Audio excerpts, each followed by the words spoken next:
I have previously made a video covering the basic structure of a ship's body. In this video I will explain the rigging, a term for the system of cordage and poles used to support the ship's sails. Knowing the different parts and directions of the rigging isn't so easy, and googling the terminology often ends up in confusion. In this video we'll go through all the vital parts of the ship's rigging. You'll be able to navigate through the video via the timestamps below, most of whom represents the rigging sections. I'll also include a glossary in the description. Keep in mind that this is an instructional video. It's not meant to form an entertaining narrative or story, it's essentially a manual. Also keep in mind that this video doesn't concern the entire age of sail, it's about the 1600s and the golden age of piracy.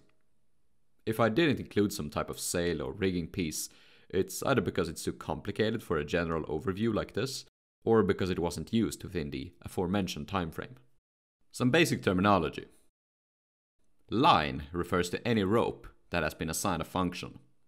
A spar is a wooden pole used to carry or support the sails of a ship. Standing rigging refers to lines supporting the spars. Running rigging refers to lines used in manipulating or controlling the sails. The largest spar and the most basic foundation of the rigging is the mast. Rather than being a single spar, the mast on larger ships was actually constructed from several masts. And the main body of a mast is called the lower mast. It is secured to the ship by the shrouds. These are pieces of standing rigging securing the mast to the sides of the ship. They are secured to the chains, narrow platforms located on the sides of the ship. These horizontal lines between the shrouds that connects them and forms a ladder are called the ratlines, though it's pronounced ratlins. These are used for climbing into the mast. The smaller mast, placed above the lower, is called the topmast. It is supported by the backstay, which is connected to the chains and stands just behind the shrouds. The lower mast and topmast are secured by a round or square platform called the top. It can be accessed from below via the futtock shrouds that are connected to the edge of the top and the body of the lower mast. The top could be fortified into a fighting top and used as a position for sharpshooters. The even smaller mast above the topmast is called the topgallant mast. It is pronounced topgallant. The topgallant is secured with shrouds attached to a pair of horizontal spars found at the top of the topmast, called the crosstrees. And that's the basics of a single mast, the largest type in this period. They went through the entirety of the ship and were secured at the bottom by wedges or partners. The mast could be shifted around to improve her sailing. This includes raking the mast forward or backwards, as in you tilt them, or stepping them higher or cutting them shorter. The tallest mast aboard is called the mainmast, and is usually located in the center of a ship. The top of the mainmast is fitted with a platform called the crow's nest, used as a lookout point. The mast forward of the mainmast is called the foremast. The aftmost mast is called the mizzenmast. The masts were stabilized along the length of the keel via lines called stays. The lowermost stay is called the lower stay, the middle stay the top stay, and the highest the topgallant stay. The bowsprit is a horizontal, though slightly angled spar that juts out of the ship's fore. It is secured and connected to the foremast via the forestay. The force from the forestay is counteracted by the bobstay, connected to the fore of the ship itself. The small, vertical mast mounted at the end of the bowsprit is called the sprit topmast. It was used throughout the golden age of piracy and faded out of use afterwards. It had disappeared from small ships around the year 1700, and by 1730 it had been replaced on most big ships. A yard is a horizontal spar mounted on the masts from which the sails are set. The outermost, narrow tips are called yard arms. Each yard is equipped with a foot rope, so the sailors have somewhere to stand while setting or stowing the sails. Yard was also a sailor's slang for the penis. We're gonna be talking about the Yard. We'll be talking about The poop deck. Do you think that's funny? A boom is a spar attached to a mast and runs along the length of the ship rather than horizontally. I think that pretty much covers the masts and standing rigging. I'll move on to running rigging, whose purpose is to raise, lower, shape, and control the sails. Halyards or halyards are lines used to raise a yard, sail, or flag. The position of a halyard differs on its purpose. Square sails, for example, have their halyards attached to the yard itself. When you wish to set the sail, you hail or hal the yard, as in, you raise it. Topping lifts are used to hold booms and yards up. There are many more pieces of the running rigging, but they are a bit too complicated for the purposes of this video, which serves as a general introduction, rather than an in-depth guide. Now on to some wooden components of the rig. An end of a line is fixed with a block, containing one or more pulleys. These reduce the required strength to manipulate the rigging. Belaying pins are wooden batons, used to secure the lines of the rigging. They are inserted in holes in the strategically located pin rails, found along the sides of the ship or around the base of the masts. The line secured to the pin and the excess is coiled around it. Belaying pins could also be used as weapons. Deadeyes are round and thick wooden discs with 1 or 3 holes running through it, through which the lines are secured. They are used for guiding, controlling, and shading the direction of lines. A ship in the period flew 3 different flags. A collective name for flags was colours. The largest flag was the ensign, mounted on the flagstaff in the stern of the ship. It was usually the national colours of a nation. The flagstaff could additionally be mounted with a small water sail or chasing sail to gain additional wind, but I have no idea what this looked like in the period. Smaller than the ensign but fulfilling the same purpose was the jack, flown either from the foremast or the sprit topmast. Pennants are narrow, triangular flags that were typically only used on men of war, meaning navy ships and privateers, and used to indicate their commission status. Now let's dig into sails. A sail is a large canvas sheet used to catch the wind and propel the ship forward. Most sails in the period were made from linen and had a slightly brown or grey tint. Cotton sails were pure white and common enough in the Caribbean and Pacific, especially on Spanish ships. Sails were not made in one big piece, but rather multiple pieces stitched together. That explains the vertical stripes on pictures like this one, depicting a Spanish galleon in the early 1700s. However, the lines could also be bunt lines. I'll explain those in a bit. Note that the sails lack any crosses or decorations, because ships in this period did not have painted sails or the like. I did, however, find this illustration of a canoe with what could be a striped sail, and this picture of a French tartane with a checkered lateen sail. There are 2 basic types of sail: square sails and fore-and-aft sails. Square sails are, as the name implies, square in shape and face the same direction as the heading of the ship. They are most efficient when running, that is, sailing downwind. They are carried on the yards in the masts. The upper midsection of the square sail is called the head. The upper corners of a square sail are called head cringles. They are pierced with grommets called cringles, through which you run the rope, attaching them to the yard. The sides are called leeches. The lower midsection is called the foot. The lower corners are called the clews. They are attached to a rigging called a sheet, which is used to draw down the square sail. When a sail isn't hoisted, it is trussed up at the yard.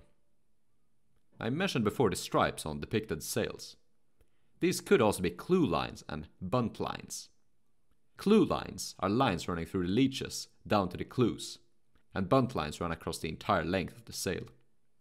Thanks to the sheets, clew lines and bunt lines, you wouldn't have to climb aloft to hoist a sail, but could do most of the work safely from the deck.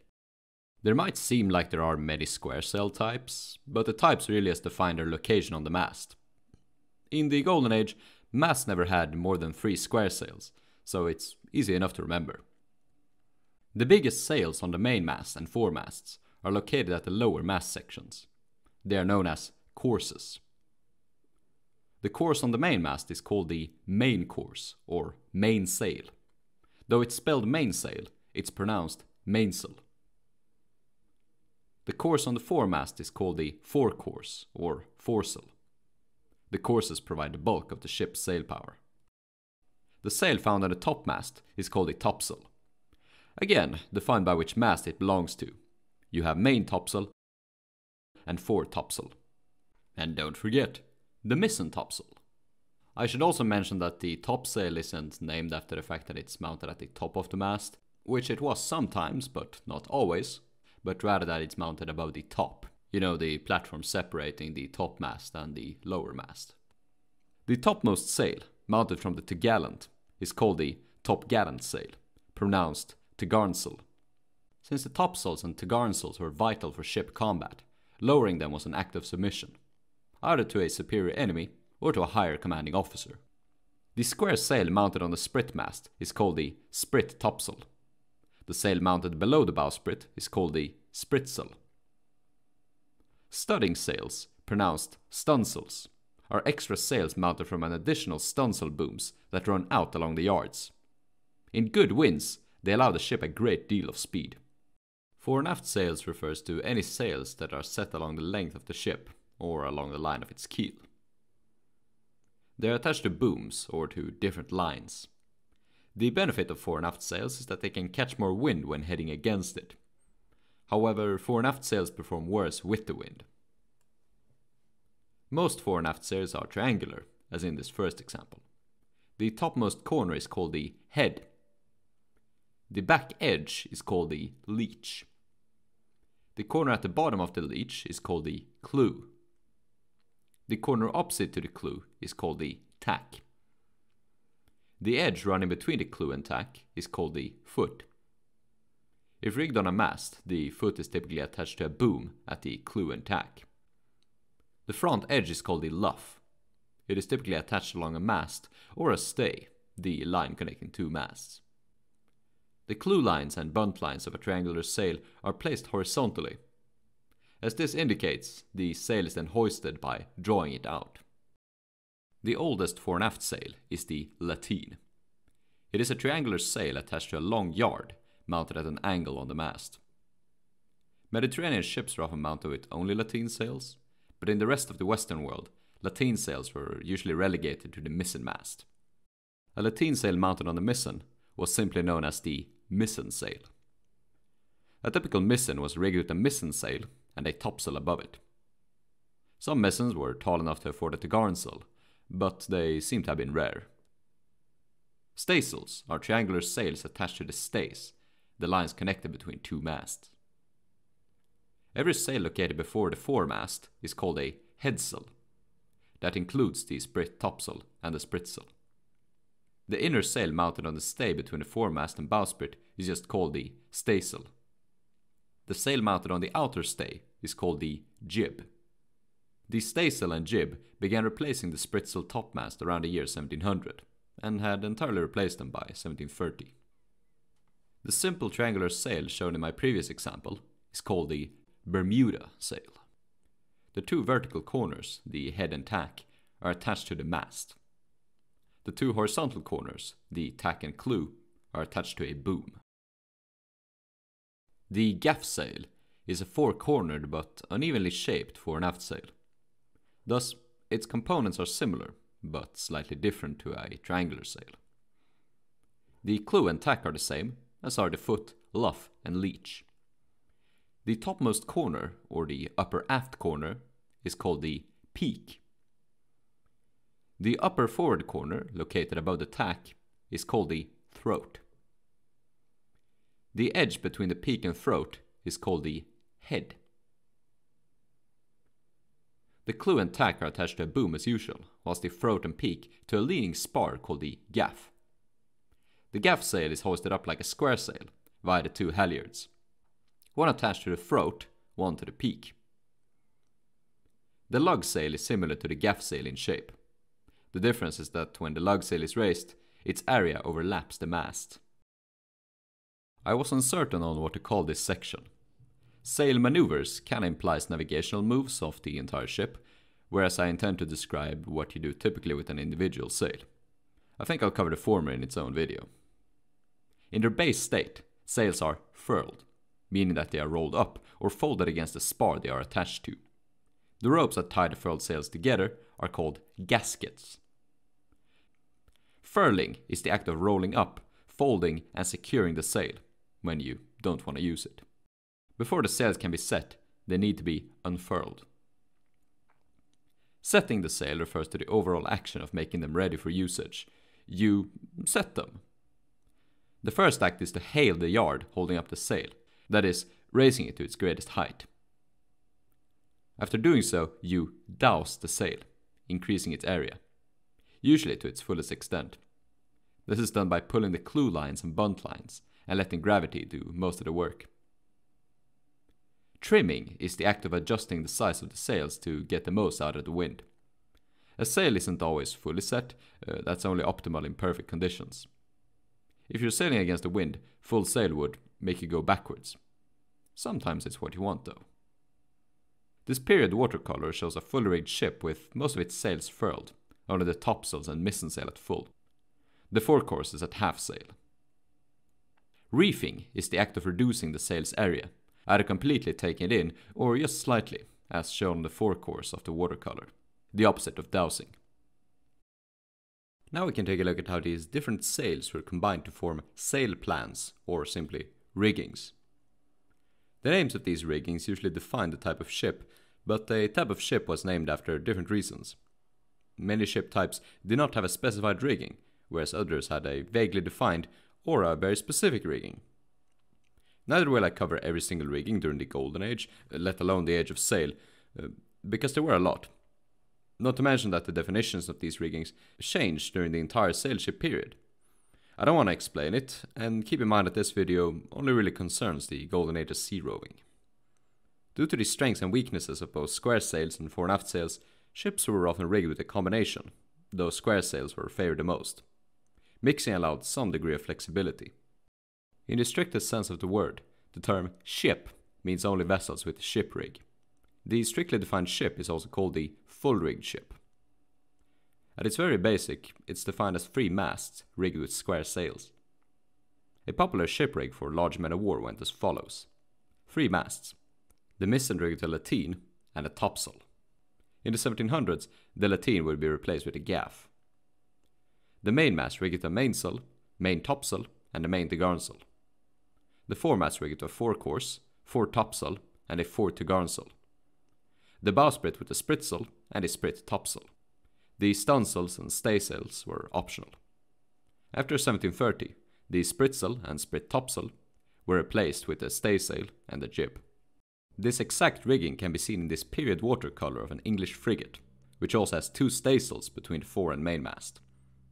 This frigate could weigh around 300 to 400 tons burthen, so the same model was definitely used by sea rovers. A similar rigging can be seen in this watercolor of an East Indiaman. Interestingly enough, she has a jib between the foremast and bowsprit, in addition to the spritsail and sprit topsail. This 1678 illustration of a Spanish frigate shows her with the same rigging, though lacking topgallants on the fore and main. This exact rigging is also used aboard this French flute, except that the flute doesn't have a mizzen topsail. This very small frigate from the Caribbean, carrying only 10 guns, also qualifies as a full-rigged ship. She can't weigh more than like 100-150 tons burthen. Her rigging is the same as the first one, though lacking a fore to'garnsail, and has 2 additional staysails between the main and fore. Finally, I want to show this illustration of what appears to be a Dutch flute. Note that all European nations use the flute, but the flags looks like the Dutch tricolour. It has the same rigging as the Spanish frigate, but her mizzen appears to lack a lateen, being equipped instead with 2 square sails. I'm not sure what the lower square sail should be called, maybe mizzen course or just the all-encompassing mizzen sail. Moving on to a much smaller sail plan, belonging to the most popular pirate craft, the sloop. Though her rigging varied, the typical pirate sloop in the 1600s was rigged as follows: a single mast mounted with a mainsail and a topsail, a gaff sail, then a staysail and a jib running along the bowsprit. Hey, dude. And before you say that this type of ship was called a cutter, the word cutter was not used during the Golden Age of piracy. That's a cutter, dude. I saw. This design can be seen on this privateer sloop, illustrated in the corner of a map of New Providence. The sloop is additionally rigged with a spritsail. In the early and mid-1700s, Bermuda sloops were additionally rigged with stunsails and a to'garnsail above the topsail. This also appeared in this period illustration from the edge of a map. This French illustration shows 2 privateer sloops, seemingly only rigged with a gaff sail and a staysail and a jib. The illustrator called them Brigantines, however. The rigging appears in other illustrations too, and seems to have been pretty common. In the 1600s, brigantines and corvettes were rigged with 2 square-rigged masts, and a bowsprit with a spritsail. That's it. This modern figure shows a brigantine in the late 17th century, with 2 square sails on the fore, a staysail, and only a single mainsail on the mainmast. This French illustration shows a corvette rigged similarly, but with a main topsail. Here's another French illustration showing 2 corvettes, both rigged as the 2 aforementioned vessels, but the latter with a staysail added to it. This depiction of an English brigantine shows her with a foresail and a jib, a fore to garnsail, and 2 staysails between the main and fore. Note that there were many ships rigged in this manner, such as barks and fishing boats. What distinguished the brigantine, corvette, and brig was their narrow hull and fine lines. In the first half of the 18th century, the brigantine also had a gaff sail added to its mainmast. The brig of the 1600s differed from the brigantine in that it had a fore-and-aft sail mounted on its mainmast, instead of a mainsail. This made it more flexible, but slightly slower with the wind. This French illustration shows an English brig with a very narrow gaff sail. This tiny illustration from a map shows a brig mounted with a Bermuda sail on the mainmast. I've also heard of brigs with lateen sails, but haven't found an illustration yet. Brig changed definition, just like brigantine, in the early to mid 1700s, and I can't be bothered to get into it in this video, it's already long enough, but you can go and check out my video specifically on brigs and brigantines. Finally, I want to cover the rigging of some open boats, very popular with pirates. This 17th century schematic of a Spanish half-galley shows a rig with 2 lateen sails. The design is corroborated by this eyewitness illustration. This French illustration shows a half-galley rig with a main course and forecourse. Another French illustration shows 2 barquelongs, featuring the 2 aforementioned rigs. Some piraguas were allegedly rigged with topsails, but I haven't found any illustrations of that yet. This is a launch or shallop, rigged with a lateen and a staysail. These were often armed with swivels and used as auxiliary vessels to larger ships, and used for running down merchants in calm winds. Here's a canoe from a map, rigged with a single main course. Finally, I read a description of French piraguas in North Carolina, rigged with 2 Bermuda sails. This might actually be my own favorite vessel. Here's my own interpretation of them. And that concludes the video. Instead of summarizing all the information, I'll list all the timestamps to the different video sections on the screen, and will refer you to the video description for the glossary. Additionally, I'd like to thank all of you for helping the channel reach 10k subscribers, especially my generous Patreon supporters. Cole Freer, Max Twick, Michaela Jans, 1660, Rachel, Flintlock, Lockgar, Ted11, Red Hate, Gus Rowe, George Skull, Parda Jesus, Vagineer, and Dreadbeard.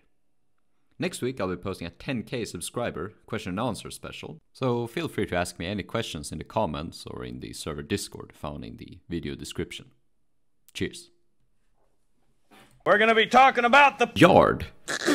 We'll be talking about The poop deck. Do you think that's funny? Do you find it amusing that we'll be talking about The decks. Yes, we're also gonna be talking about The ship's bottom. Hookers. The stern. and we will definitely be spending a lot of time talking about Curves.